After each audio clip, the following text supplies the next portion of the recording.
madaxweynaha jamhuuriyadda Soomaaliland Axmed Maxamed Maxamuud Siilaanyo iyo wafdi ballaaran oo hogaaminayo oo saaka socdaal ku yimid gobolka Gabiley ayaa waxay ka qayb galeen xaflad qalin jabin ah oo loo sameeyay dufcadii koobaad ee ka qalin jabisay jaamacadda Timacadde ee gobolka Gabiley waxa kale oo iyaguna munaasabadani qalin jabinta jaamacadda Timacadde kala qayb galay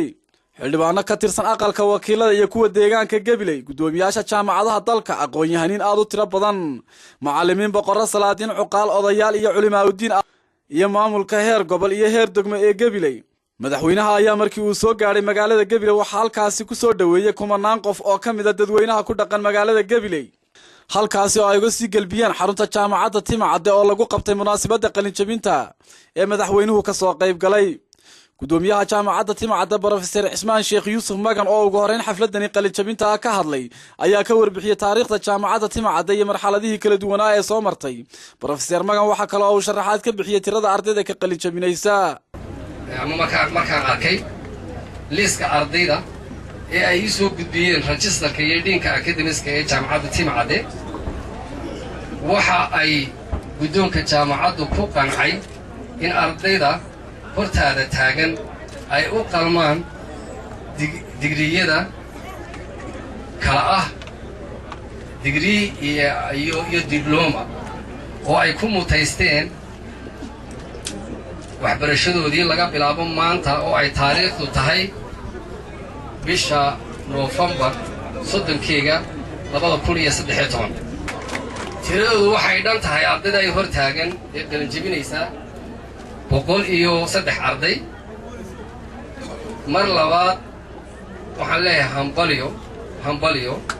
wasiirka wasaaradda waxbarashada Marwo Samsam Cabdi Aadan oo iyadoo halkaasi ka hadashay ayaa u ducaysay ardayda qalin jabinaysay ee maanta 103 arday ka qalin jabinayaan inaynu joogno maanta oo ka qayb galno farxadda maanta waa maalin farxadeed wax siyaasadii waxba ka hadlimayno waxaanu leenahay hambaliyo ilaahay haydin la kulmiyo wax khayr qaba jaamacadda aad dhamaysateen ilaahay haydin ka dhigo arday walba wuxuu niyada gashado mid la kulmo oo hela kii shaqo doonaya iyo kii waxbarasho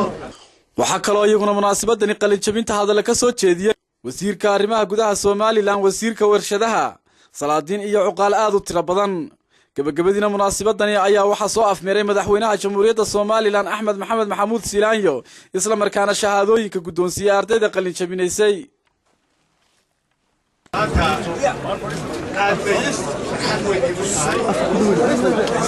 inaan xafladatan ay ka qalin jabinayso Timacadde University jaamacadda Timacadde ay ardada faraha badan ay ka qalin jabinayso inaan ka soo qayb galo aad baan u faraxsanahay waxaan kaloo aad ugu faraxsanahay waan jecelayn halkan mahadbalaadha ka cesho ilaa intaanu gobolka soo gallay sida caadada u ahayd sida dhaqanka u ahayd sida taariikhda u ahayd gobolka kan aad iyo aad baan loogu soo dhaweeyey gobolka Gabiley aad baan loogu soo dhaweeyey waa gobol taariikh iyo magac ku leh weligiina ku lahaa ilaa halkii waqtigii taariikhdii halka lagu jiray oo door weyn ku leh wax soo saarka dalka oo wax door weyn ku leh tacliinta oo door weyn ku leh wax ka qabashada dhinac kasta oo qaranka difaaciisa iyo horumarkiisa ku saabsan madaxweynuhu waxa kale oo kormeer ku soo maray isla markaana oo xadhiga ka jiray dhismaha gabyaka dooxa Arabsiyo oo xukuumaddu maalgelinaysay Mukhtaar Nuux Ibraahim Hon Cable TV